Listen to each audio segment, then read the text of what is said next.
思源，你要命了你！我跟你讲了几多遍了，这个科学，你晓不晓得？新兵为了测试用罗汉族造的消音器，竟屡次朝司令员開槍，只因他此前繳獲了一把鬼子的狙擊槍，卻因丟了消音器，整日發愁。為此不僅偷看別人祖墳上的羅漢族造消音器，還屢次違反紀律，被三營長怒批。而這次特意搗鼓出曾祖定型的羅漢族試手，可不料一聲槍響後，羅漢族瞬間炸碎，消音器沒成，反倒精準打斷了樹上的絲瓜藤。這一幕直接讓三營長繃不住了。不成了，肯定是不行了。這個消音器啊，科學，算了。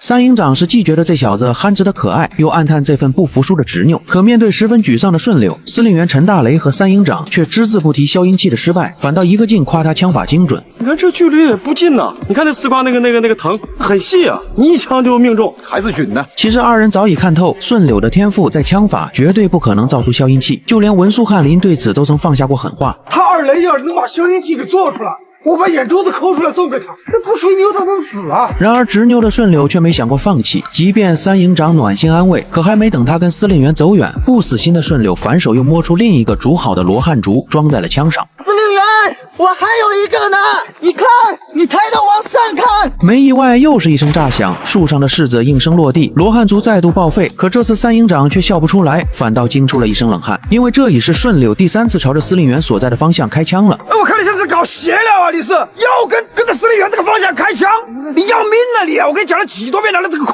學，你曉不曉得？身為老兵，三營長比誰都清楚，如果在戰場上槍口對着司令員有多危險。可順柳眼裡只有做消音器的念頭，半點紀律和安全意識都沒有，刺頭野性也在這一刻徹底暴露。而面對三營長的厲聲訓斥，順柳是徹底懵了，委屈辯解自己只是想給司令員摘個柿子。他的單純心性與不懂規矩的特質形成強烈反差，這正是他急需打磨的稜角。而這一幕恰好被此前被他禍害祖墳羅漢族的老大爺盡收眼底。你是不是以為你槍打得準呢？你就不曉得自己氣就要乾飯了？三營長是又氣又無奈，只能勒令順柳回去反省，想磨一磨他的急性子和沒規矩的毛病。可不料順柳的執拗遠超預期，轉頭就又溜去老大爺的祖墳，還想再砍幾根羅漢竹繼續做實驗。而他的初心也只是為了能多打鬼子，因此哪怕再闖禍，也要把消音器做出來。但好在老人家及時阻攔，才保住了祖墳上僅剩的幾根羅漢竹。怎麼還要磕頭？但你要是讓我砍竹子，你磕多少頭都行，200個我都會。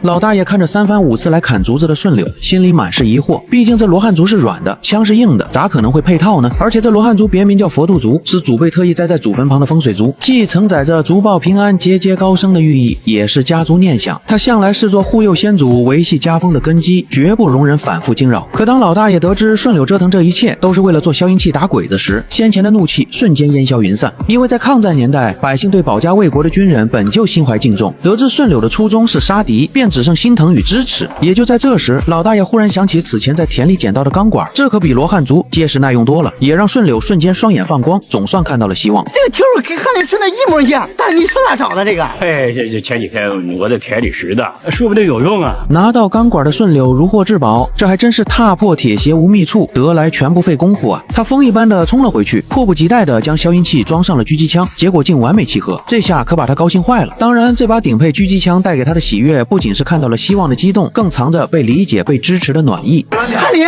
你看消音器我找到了！哎呦，老天爺賜予我的，幹嘛不能動腦的？